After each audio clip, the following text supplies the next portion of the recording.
से एक नया अंडर वैल्यू स्टॉक को लेके। आज हम लोग बात करने वाले कोल इंडिया के बारे में। सबसे पहले मैं बता दूं कि ये सबसे पहले मटेरियल सेक्टर का है, लार्ज कैप कंपनी है और इसका जो रिस्क है वो टोटली मॉडरेट है। इसका जो इस वक्त करेंट ट्रेडिंग प्राइस है ये 215 का है। अगर इसके फंडामेंटल्स की बात करी जाए तो सबसे पहले इसका पी रेशियो देखते हैं। तो इसका पी रेशियो इसके सेक्टर्स के पी रेशियो से अगर हम लोग कंपेयर करें तो इसका पी रेशियो 7 है, जो सेक्टर का पी रेशियो 12 है, यानी कि ये अंडर वैल्यूड है। पी बी रेशियो की बात करें तो पी बी रेशियो 3 है और सेक्टर का पी रेशियो 2 है। इसमें ज़्यादा का फ़र्क नहीं है, ये भी एक तरीके से इक्वली है। डिविडेंड की बात करी जाए तो ये 7% का डिविडेंड देता है अपने सेक्टर से सबसे ज़्यादा।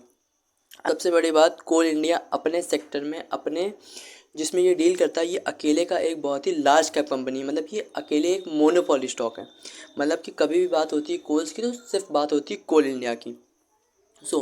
अगर हम इसके फाइनेंशियल ट्रेंड की बात करें तो फाइनेंशियल ट्रेंड में आप देख सकते हैं कि इसका प्रॉफिट जो है वो हमेशा इक्वल रहा है।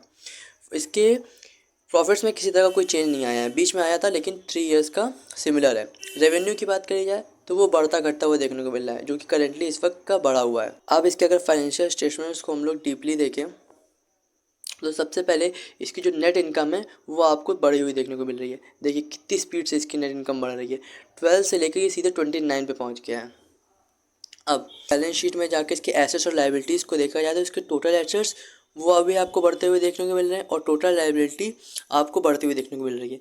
जिस स्पीड से इसकी लाइबिलिटी बढ़ रही है उससे कई गुना तेज स्पीड से इसकी एसेट्स बढ़ रही है, जो कि इसके लिए एक प्लस साइन है। इनमें कोई सोचने वाली बात नहीं है। अब अगर बात करी जाए कैश फ्लो की तो इसका कैश फ्लो नेगेटिव था, 2 साल नेगेटिव रहने के बाद इस साल ये पॉजिटिव हो चुका है। देख सकते हैं 2 साल नेगेटिव होने के बाद अब ये पॉजिटिव हो चुका है। ये तो बात हो गई इसकी फाइनेंशियल स्टेटमेंट्स की। अगर हम इसकी होल्डिंग्स की बात करी जाए तो इसमें प्रमोटर्स की होल्डिंग सबसे ज़्यादा है।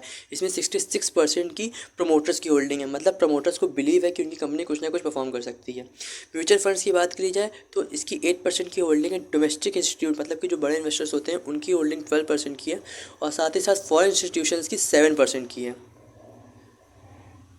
इनफैक्ट फॉरेन इन्वेस्टर्स ने, फॉरेन इंस्टीट्यूट ने अपनी होल्डिंग्स को बढ़ा लिया है। और अगर म्यूचुअल फंड्स की बात करी जाए उन्होंने अपने को इक्वल रखा है।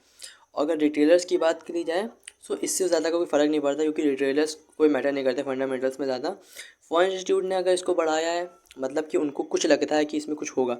और प्रमोटर्स की होल्डिंग जो कि एकदम लीनियंट चल रही है, मतलब प्रमोटर 66% पे होल्ड करे बैठे, मतलब उनको कुछ ना कुछ यकीन है।